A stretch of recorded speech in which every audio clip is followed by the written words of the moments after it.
درود به همه دوستان و همراهان عزیز گیتار وان. خب آموزش آهنگ شیپ آف مای هارت از استینگ رو داریم که خیلی آهنگ راحتی است، منتها به شرط اینکه حسابی تمرینش کنید. خب با این روشی که ما می‌خوایم امروز آموزش بگیم خیلی روش جدید و ساده‌ای هستش. در این حال ببینید، اول کار ما یک استایل آکورد رو به شما نشون میدیم و ترتیب سیم هایی که باید اجرا کنید هم زیرشون نوشته شده. ببینید مثلا اینجا نوشته 4 1 همزمان، بعدش نوشته 4، بعد نوشته 3، بعد نوشته 1 و بعد نوشته دوباره 4. یعنی که با این استایل آکوردی که گرفتید به ترتیب این سیم ها رو اجرا کنید. قسمت اول آهنگ این آکوردش هست که من به این استایل گرفتمش. همین استایلی هست که توی تصویر دارید مشاهده میکنید. شماره انگشت ها هم نوشته شده. ببینید انگشت شماره 1 اینجا، انگشت شماره 2 اینجا و انگشت شماره 3 هم اینجا. خب به ترتیب اون عددهایی که پایینش نوشته شده میزنم. سیم 4 و 1 همزمان، بعدش سیم 4، بعدش سیم 3، بعدش سیم 1 و بعدش هم دوباره سیم 3. خیلی راحت این قسمت اول آهنگ به این صورت در میاد.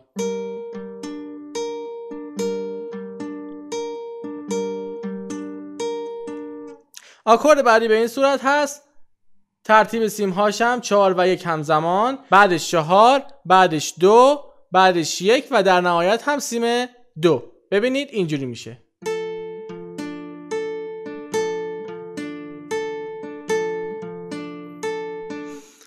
همین استایلی که گرفتید با همین شماره سیم هایی که دارید میزنید رو 2 فرت عقب‌تر هم بزنید، یعنی به این صورت.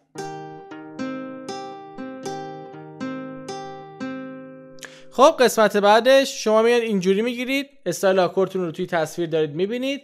شماره سیم ها هم به ترتیب 4 و 1 همزمان، بعدش سیم شماره 3 و بعدش انگشت 4تون رو بذارید روی فرت دوم از سیم 1.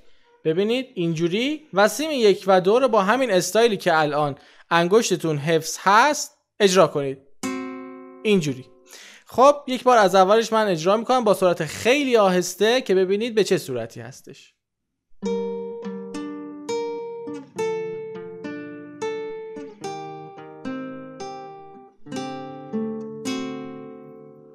این قسمت دوبار تکرار میشه که قسمت دوم یه تفاوت کوچیک فقط توی آکورد اولش داره و اون هم به جای اینکه انگشت 3 تون رو بذارید روی این قسمت، انگشت 4 تون رو باید بذارید یک فرد جلوتر از اونی که قبلا گرفته بودید و اجراش اینجوری میشه.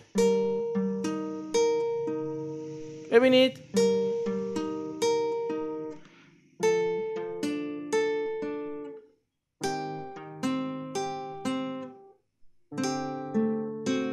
بعد از اینکه این قسمت تموم شد، سیم 4 رو یک بار به صورت آزاد میزنیم و یک بار فرت اولش رو میگیریم و استایل آکورد رو دارید میبینید. ترتیب سیم ها 3 1 و دوباره 3. پس این قسمت هم اینجوری میشه. یه اسلاید دارید از فرت سوم سیم 1 به فرت ششم سیم 1 و قسمت بعدش انگشت شماره 3 تون رو بذارید روی فرت 8 سیم 2 و همین انگشت 3 تون رو بعدش بذارید روی فرت 8 سیم 4.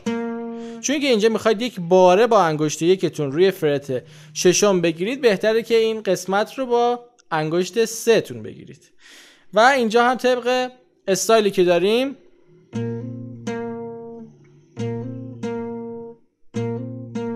البته میتونید این باره رو هم نگیرید، فقط با انگشت 1 تون سیم شماره 6 رو بگیرید. هیچ اشکالی نداره چون بقیه سیم ها ضربه‌ای ندارن، هر کدومش که خودتون راحت تر هستید. بعد از این قسمت آکورد ر ماژور 7 رو داریم که خیلی راحت هست. ترتیب سیم ها هم دارید میبینید. بعدش میام آکورد ر دیز ماژور. ترتیب سیم ها رو دارید میبینید. شما میتونید این آکورد رو به این صورت بگیرید.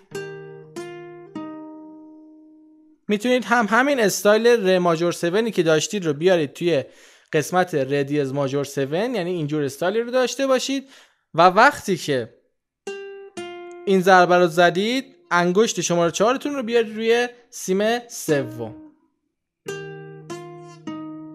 به همین سادگی. و قسمت آخرش هم شما میتونید به این استایلی که توی تبلچر نوشتیم اجرا کنید.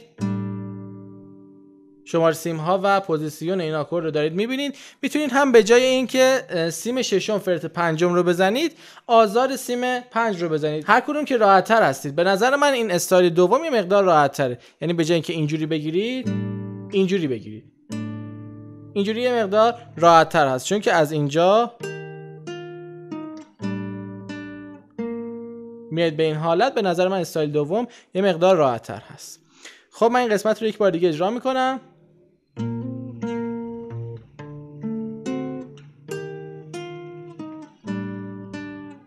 و در نهایت هم آکوردمون آکورد سول مینوره.